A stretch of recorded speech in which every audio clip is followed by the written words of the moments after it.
Hey guys, welcome back to my channel. It's your girl Kensthetic, and I'm here with you guys today with a new video.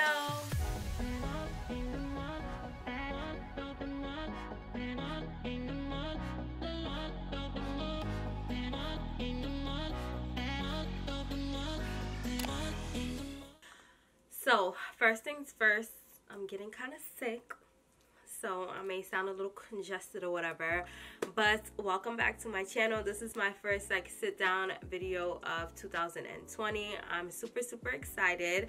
So as you guys can tell by the title, in today's video I will be speaking about each and everything that you guys need to know about my trip to Accra, Ghana in December 2019/January 2020. I just wanted to sit down and chat and tell y'all everything that y'all want to know. Y'all were asking me questions on Instagram, questions on Twitter, questions in person, and I'm just here to answer all of the questions and share all of the tea, experience, and information that I have. So that's what we're going to be doing today, okay? So before we get started, make sure y'all subscribe to my channel. Hit that red subscribe button down below. I give y'all everything. I give y'all travel, I give y'all natural hair, I give y'all fashion, I give y'all lifestyle, I give y'all everything. So make sure y'all join the family, hit that subscribe button. If you guys enjoyed this video and find the information helpful, make sure you give this video a big thumbs up and drop a comment down below after you watch this entire video with your thoughts, comments, or anything that's on your mind. And without further ado, let's go ahead and get started. So I have all of my notes written down in my phone so that, you know, I don't miss anything that I want to discuss with you all. So this is basically going to be a recap video. I'll go ahead and insert clips and pictures about things that I'm discussing. But the first things first is why I'm doing this video versus giving you guys vlogs. And I did not vlog on this trip for multiple reasons. First, I just wanted to live in the moment. This is my first time ever visiting Africa, and I just really wanted to live in the moment and enjoy it and take in as much information, actually enjoy my trip, okay? So I didn't vlog. Also, not everybody wants a camera in their face, and I 100% respect that. People that I'm with, I was with a group of it was 10 of us, 10 girls, different cultures. They could be looking at the camera what the freak are you doing? So I just didn't want to vlog. And also, majority of the time I was in spaces with music, and I'm not trying to get no copyright infringement. And also, I just didn't want to be awkward recording myself and not saying anything to the camera, so I just didn't vlog, okay? So this recap video is going to have all of the information that I would have shared in the vlogs with you all. And yeah, so the first question or thing I wanted to discuss is buying my flight, my ticket to Ghana. So the overall question that I've been getting is how much was my plane ticket, and my plane ticket was $1,450 US for a round trip direct flight. And honestly, at the time, I'm like, yo, I've never paid this much for a plane ticket before. What am I doing? Is this a right decision? And then after how I saw the prices were going up throughout the months, I'm like, yeah, good thing I bought my ticket when I did. So I booked my ticket in June 2019, and I booked it through a travel agent. This is my first time ever booking a flight through a travel agent, so I was kind of skeptical about it, but it ended up being fine. If you guys are interested in purchasing your ticket through a travel agent, DM me on Instagram at Kensthetic_, and I'll go ahead and share their information with you all. But it was fine. I was like, oh, this is probably gonna be sketch. I'll probably show up and they'll be like, ma'am, you have no tickets. And then I found out I got scammed. I don't know, I was just expecting the worst to happen, and it happened smoothly. I paid my money, he sent me my itinerary, I put it in my Delta app to make sure it was legit or whatever, and it popped up, so your girl was good, okay? The next thing I want to discuss is things that I had to do before I went on my trip to Ghana. So two things that I had to do, two things that you have to do before you go to Ghana is you need to get a visa and you need to get a yellow fever vaccination. So the first thing I'm going to speak about is the visa process. So the visa process is kind of annoying because it just takes forever. You go online and you fill out a preliminary application and you make an appointment at the council in New York City. That's where I did mine because, I'm from New York. But it literally takes all day. My appointment was at 10 a.m. and they didn't see me until 2 p.m. But yeah, I would just say to go and expect to be there for an extended period of time. So what happens is you get there, you get a ticket number, and basically it goes by ticket number. So whether you have like a 10 a.m. appointment or a 12 p.m. appointment, if you come and you get number 1, you get seen first. So I would just recommend getting there as early as possible, no matter what time your appointment is for. So what happens is you need to bring in all of the documents that they tell you that you need based on the application you do online. So for me, I had to bring in my passport, a copy of my passport, a letter from the person that I was staying with in Ghana. What else I had to bring? A picture of like their passport, and I don't remember specifically, but I'll include all of the documents I had to bring down below. But this was just for me because I wasn't staying at a hotel or an Airbnb. If you're staying at a hotel or Airbnb, your documents are going to be a little bit different.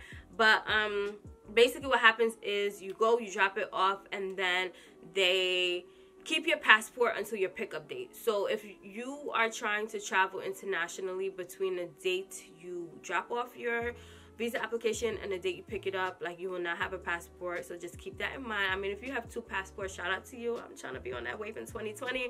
But they keep your passport until you pick up your application, because a visa is actually like a page that is stamped into your passport. So wouldn't recommend planning any international travel between those dates.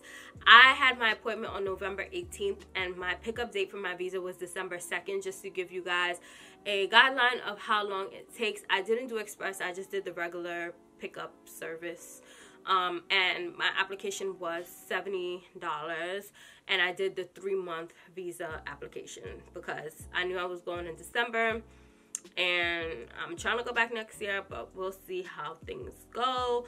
Second thing was a yellow fever vaccination. So you need your yellow fever vaccination to get into the country. I got mine at the Midtown Medical Group here in New York City. I'll go ahead and put their information down below.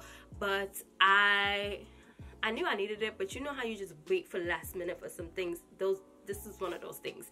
So I knew I had my appointment November 18th, and I was like kind of in shambles, like, oh my god, where am I gonna go? Because a lot of places were like, oh, we have appointments, but we don't have appointments until beginning of December.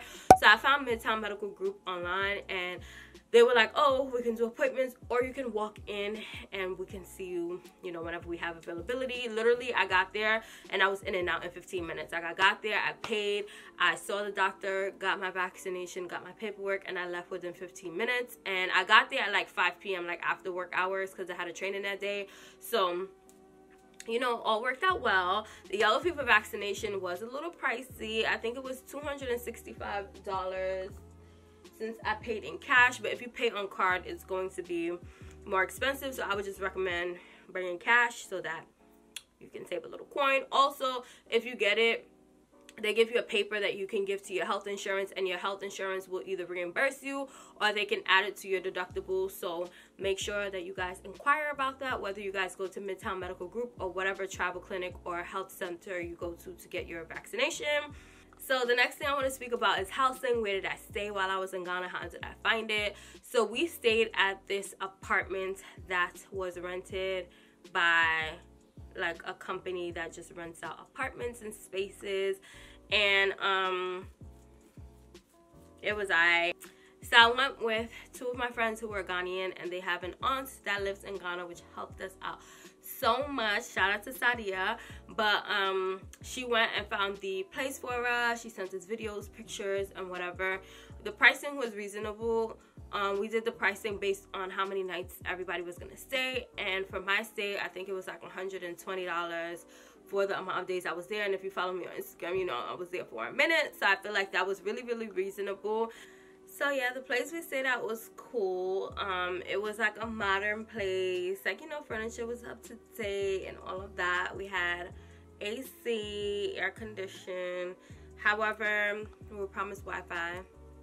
We had a Wi-Fi that's only 2 people were able to get onto at a time, and there was about like 11, 12 of us in the house. I might be exaggerating a little bit, but it was a lot of us in the house. It was more than 2 people in the house, and the guy knew that it was going to be more than 2 people in the house. So I don't know what type of math he did, but we ain't have no Wi-Fi. So yeah, that was it. The house was cool. That's all I'm gonna say. We also had 24-hour security, which was really clutch because he helped us out a lot. So as far as exchanging money, the exchange rate for majority of the time we were there was $1 would convert to 5.77 cities. It did go up some days, so if you go to like a black market, you can get a better exchange rate. I think the highest exchange rate while we were there was $1 converted to 6.2 cities. But the thing with the black market is that they say you have to have someone who speaks the local language to, like, you know, speak to the person and tell them whatever. So we went to like some local spot that was near our house to exchange money, so we just got the 5.77 rate. But if you really trying to get your coins worth, you can go to the black market and get the current exchange rate. But yeah, 5.77 cities was amazing. So when I went out there, I spent about $300, and the bigger the bill is, the better the conversion rate is as well. So if you have 100, it's going to convert to more cities than a $20 bill, if that makes sense. So I would just recommend bringing bigger bills like 50s, 100s with you, so that you can convert and get the most out of your money. I feel like that's something that kind of goes overseen. Like, a lot of people say, you know what the exchange rate is, but they don't let you know that the bigger the bill is, the better your exchange rate will be. So that's that. Now we're moving on to the real tea. What did I do while I was in Ghana? What events did I go to?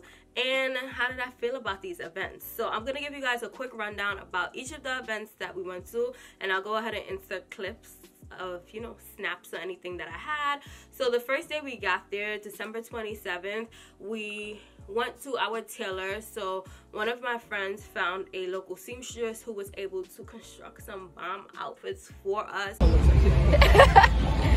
heading to the tailor to pick up our designs that we got customized. Outside clothes on, real comfortable, like we from here. If y'all didn't see my Instagram pictures, go ahead and check them out. I only posted one of the outfits. I got a total of 3 made, but yeah, they were amazing. So the first day we went, it was like initial try-ons, because we sent her our measurements as well as fabrics we wanted and all of that beforehand. So she started constructing the things before we got there. So when we got there, we tried it on, made sure everything was good. If it needed alteration, she went ahead and did that. So that night we went to Dirty Rave, which I think was Mr. Easy's event. I don't remember, but the ticket for that was like $38 US. But when we got there, y'all, they did not check tickets at the door. Like, it was really like a bum rush to get inside. They had scanners there, like, set up for you to walk through. I don't even know if them things were plugged in, child, but it was cool. They had like food trucks and food vendors set up around the venue. I think it was like a park or a local stadium that they had it in. But y'all, the traffic was insane. Like, people just parked their cars in like the middle lane and went into the event and was having a great time while their car was just sitting there blocking traffic. After a while, like, cars were just at a standstill. They couldn't even get anywhere. It was so ridiculous. I really felt bad, but I'm just like, yo, like, people need to be regulating this. And if you guys watch my previous video where I spoke about my truth of visiting Ghana and how I really felt, I feel like the country knew, I feel like they had an idea of how many people were coming, but they didn't really prepare for it. So little things like that just showed, like, where was the cops to tell people they can't park here and go on an event and shake their booty and have a good time? Like, come and move your car. So that was just something that I felt like was just, the overall event was okay. The sound was kind of off. Like, we were all the way in the back, and the music, I feel like the speakers weren't distributed evenly throughout the space that they had, so the music was kind of off. The DJs were okay. They had performances by like Rick Ross, Coffee, and a whole bunch of other people, but we didn't stay there for too long because we just were having a good time, and we also had to wake up early the next day. So we were just like, we're out of here. We had to walk like 1.5 miles back in order to get a cab to go home. So it was just a mess, but it was an okay event. And that was that. So the next day, December 28th, we went to Afrochella, which was the event that y'all harassed me about. Y'all were like, oh, you're going to Ghana, you're going to Afrochella, Ghana, Afrochella, Ghana, Afrochella. Y'all, that was not the only event going on. That was just a one-day event, okay? Afrochella was cool. The entrance was insane. Like, we bought VIP tickets, and we were expecting, like, you know, VIP tickets, it'll be an easier entrance. And y'all, I had to climb over a wall to attempt to get into the event. And then I got to the front, and the security is like, oh, are you Cynthia from Nigeria? And I'm like, Yes, I'm Cynthia from Nigeria. Yeah, I don't know who Cynthia from Nigeria is, but that was me. And Cynthia from Nigeria, if you're watching this, then I guess we look alike. But the guy was so convinced that I was Cynthia from Nigeria. So I'm like, yeah, I'm Cynthia from Nigeria. Like, they told me, like, you know, come to the front, and they got me, da da da da. I'm just like, yo, I'm not standing in this crowd. I just climbed over a wall. I had on a skirt, so my whole behind was exposed to the whole Accra, Ghana. And I'm just like, yo, I just want to be inside. I hate waiting in lines, and I feel like, especially if I buy like a VIP ticket or I pay more for something, I'm expecting to get better service. So the fact that I had to go through all of that, I'm just like, y'all need an easier or a better process of admitting people into the event.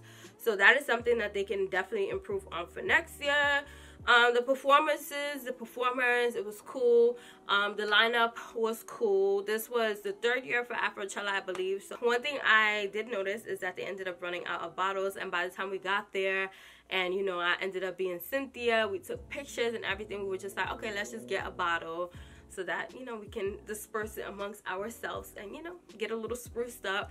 And they were like, oh, they only had basically dark rum and Patron left. So we ended up getting a bottle of Patron. By the time we got the bottle of Patron, like, it was basically like the last bottle, and after that, like, drinks were done, bars were closing, and it was still like early in the event, because the event didn't end until like 3:30 a.m. and this was probably like at 9 p.m. So definitely needs to get more bottles for next year, because they could have made a cute coins off of that.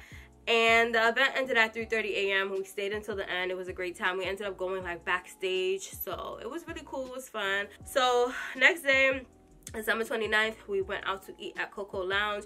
The food was okay. So one thing that a lot of people complained about, and I saw people speaking about, was like overall customer service in Ghana. And I was one of those people at first. I'm gonna be honest. I'm just like, yo, why are people so slow? Like, why is my food taking so long? And after a while, I started to think about it, and I'm like, one, I'm not in America, so I can't expect, like, you know, American paid service.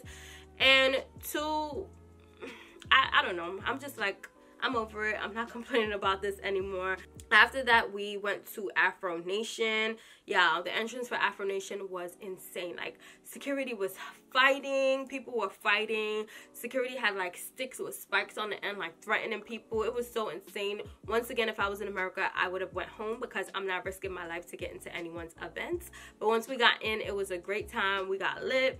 We were on the beach having a great time. Music was amazing. Like, that DJ at that mini stage in Afronation was probably the best DJ that I heard music from while I was there. But it was a really, really great time, and we left after 2 hours because we purchased tickets for another event that night. But if we didn't, I would have stayed there a whole day. I would have went back again another day if the entrance wasn't as insane. But yeah.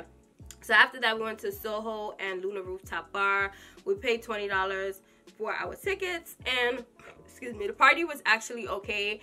The scenery at the Rooftop Bar was great. Like, it was just so beautiful. They had like flowers dripping from the ceilings, and then you could see the airport right across. I know some nights they had like fireworks from there, and so it looked really, really nice. But the venue was really nice, but the party, it just wasn't it for me. And after that, we ended up going to Twist Lounge. It was okay that night. It was kind of slow for me. Well, it wasn't really slow. It was really packed. So I feel like when places are too packed, I can't really have a great time, because I'm just there like, you know what I'm saying? So I ended up leaving. I went to go get some KFC, and then I went home. And the next day was day 4, which was December 30th. I went to the tailor to pick up my customized outfits, and we were there having a great time with our tailor. We got a bottle. We was there turning up and listening to music and dancing. So that was fun. And that night we went back to Twist Lounge for a DJ Tunes party. We paid 50 cedis to get inside. When we got there like at a perfect time, because we basically got there before like the main crowd got there trying to get in. So it was easy for us to get in. It was great. The music was good. The drinks was hitting. I kind of felt like I was in New York, but I'm not going to complain, because I did have a great time.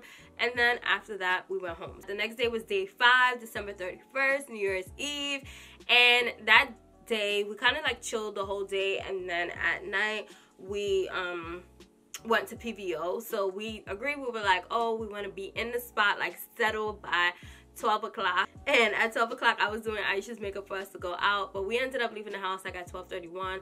And when we got there, it was cool. Like, you know, the crowd was already there, so, you know, the party was at its most lit potential. However, the music was kind of low. I don't know if the speakers blew out or what, but the music wasn't that loud. Also, the DJs weren't all of that, but my drinks were hitting and I had a good time. So that's all I was worried about, but the music could have been better. The process was easy. Like, you had to pick up your wristband before the event, so when you got to the event, you basically just showed them your wristband. So I really liked that process, because as I told you guys about previous events I spoke about, the entrance was a mess. So I really appreciated the fact that the entrance to PVO was so easy and seamless. So the next day, day 6, January 1st, Happy New Year, first day of 2020. I got my hair braided. So these are my braids. I basically paid $27 US for the service as well as the hair. But obviously you get what you pay for. I'm really particular about box braids now, especially after I, you know, joined the whole knotless box braid wave. So these were tight at first. They were really heavy. But you know, you get what you pay for. I just wanted to get them just because they were so cheap, because I'm about to take these out tomorrow. So they were in my head for what, 9 days. But my scalp is dry and I need my hair back, because my hair is my money maker and I need to get back to these coins. Okay, so my braids are coming out tomorrow. But the lady who did our braids, I'll go ahead and put her Instagram name on the screen, but she mainly does like house calls. So she came to our house and she braided 3 of our hair. My braids took like 2.5 hours, and as you guys know, I have blonde hair, so I requested that she tuck my ends. She did a great job for the most part, but some of them, like, you can still see my ends, but I knew I was keeping them in for a short period of time, so I was just like, whatever. So I got my hair braided, and then that night we went to African Royalty. So that was, we bought the ticket, and when I bought the ticket, I was just in the group chat like buying whatever tickets they told me to buy, because I was just like doing a lot. I had chemists before I left and all of that, so I wasn't really paying too much attention to the event. But African Royalty was more of like a charity night type of like gala. It reminded me of like a banquet when I was in college kind of thing, where it's like you go, you dress up nice, there's food, picture opportunities, and then there's like an agenda for the night basically. So it was basically like dance acts, music, like they had drummers. It was a beautiful place. It was at the Savannah Tea Garden. Beautiful venue, I will say that. However, the event was kind of confusing. So for this event, it was $80 US, and it was cheaper if you bought it in pairs, like in couples. So my sister and I just bought our tickets together. So it came to like $160 for the 2 tickets. And the event was kind of confusing, because I feel like when you go to an event, they kind of introduce the event. They say, you know, where the proceeds went or whatever the objective of the event was, and I feel like it just started. So it was just kind of confusing to me, just because I just bought my ticket. I didn't know much about the event. Maybe I should have read more online, I don't know. But it was cool. I definitely don't think it was worth $80. So that's just my personal opinion. Also, for that event, the check-in process was seamless. Like, you got there, they scanned your ticket, checked off your name, and you were able to go inside. Yeah, so it was cool. I got some cute pictures. If y'all didn't like them on my Instagram, go like those pictures. Next day was day 7, January 2nd. And basically, when we got home from African Royalty, we had no electricity in the house. And since the water runs on a water pump, which needs electricity, we also had no water. So I was just like, I just want to take my makeup off and go to sleep, because I'm so tired, and we had a tour the next day, so I just wanted to get sleep. So I took my makeup off, went to bed, and when I went to bed, I plugged my phone in, because I was like, maybe the power will come back overnight, and by the time I wake up, my phone will be charged. Woke up in the morning, still no electricity. I'm like, great.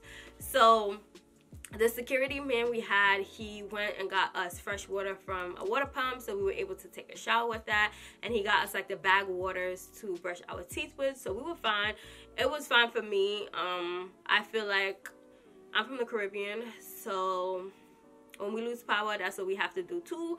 So I wasn't complaining about it. I was just kind of in distress, because I have 2 phones and both of them are almost dead, and my power packs are almost dead too. And I don't really like being places with my phone dead, because my mindset is always like, God forbid something happens, I want to have some type of way to contact someone. So that was my biggest fear throughout the whole situation. But that was day 7, January 2nd. We went on a tour to Shy Hills Reserve, which was 40 minutes away from where we were staying. And that tour was okay, because basically they charge you for the amount of time you're in there. So they have different things you can do, like you can do bird watching, you can see the zebras, you can like, we did like a hike on, like, it was a hike, it was probably like 10 minutes. We went up on some rocks and we saw an amazing view. So it was okay, like I'm happy I did it. Like we did that, and then we went to Residency, which was a resort. It was really nice. However, you had to pay for everything. Like to get in the pool, you had to pay 70 cities. To they had like spa services, but they were all booked for the day. So I wish we booked those in advance, because your girl really wanted a massage. The massage was like 170 to like 200 cities, but they were booked for the day. So we were really just there like chilling and drinking, and then we left to go back home. But it was a great day. I feel like it was refreshing. It was a nice break from, you know, the partying and the turning up and all of that. So in general, I'm definitely going back to Ghana, and I feel like the next time I go, I'll do more touristy things versus like parties and turning up, because honestly, to me, like, Ghana is beautiful through pictures. So I want to see it with my own 2 eyes. Like I want to be there. I want to see it. I want to experience it. So next time I go, I'm going to do more touristy things. So comment down below if you guys went to Ghana. Let me know what excursions / tours you guys did. I know a lot of people do Cape Coast, but most of the people I went with went last year too. So they did, like, you know, the Cape Coast, the slave castles and all of that last year. So they didn't want to do it again this year. So I was just like, okay, next time I come back, I'm going to do it by myself. So day 8, January 3rd, my sister and I went to the art center for shopping. What you want to tell them? Is it?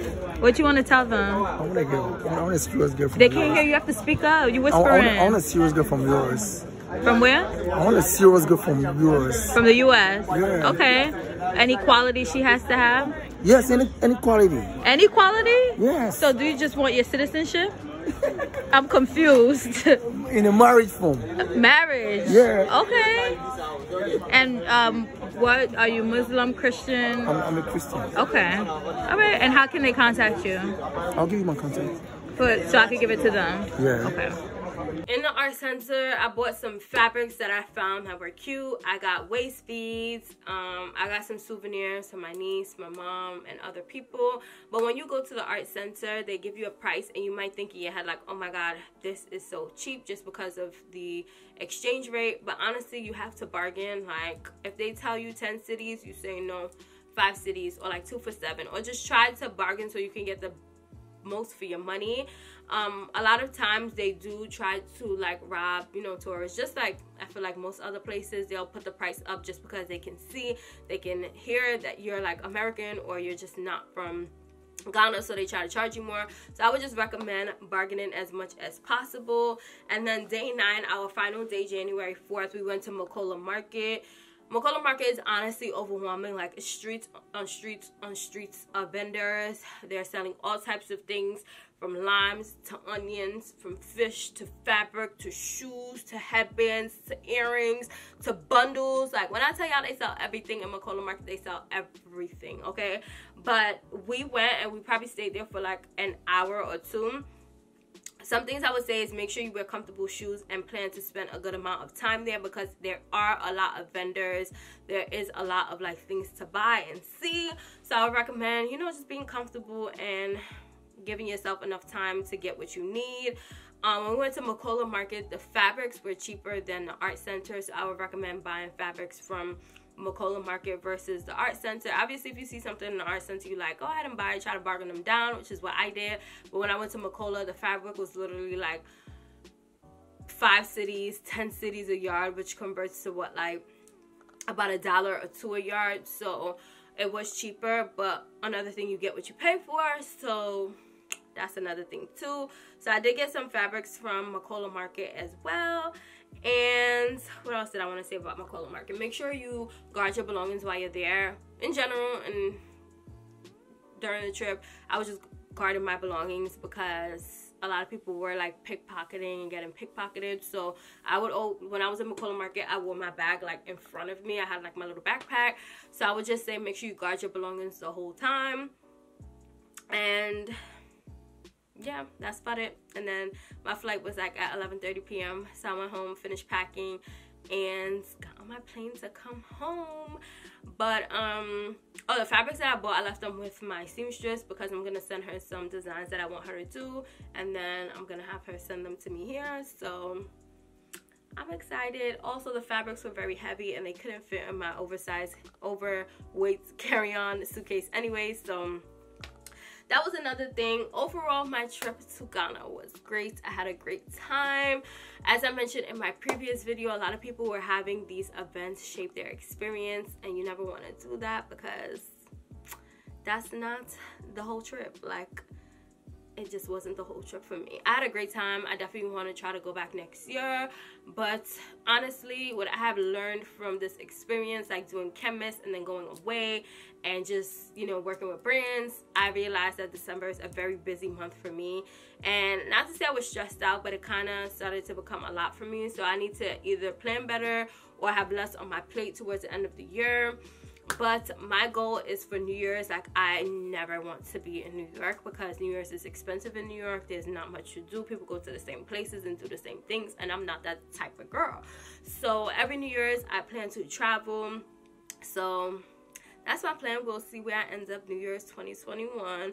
But yeah, I just wanted to share all of the tea, all of my information, all of my experience from this trip with you all. If there are any questions that you have that weren't answered in this video, go ahead and comment them down below. I'm always chitting and chatting in the comments. And make sure you guys read the questions that are down below because somebody may ask a question that you didn't think about, and there may be some more information for you down there. Okay, sis? So that's all I have for this video. Make sure you guys subscribe to my channel before you guys head out because why not? Give this video a big thumbs up if you enjoy. And until my next video, which will be in, not tomorrow, the next day, because I'm uploading every other day in 2020. Get with it or get lost. So until my next video, I will see you all later.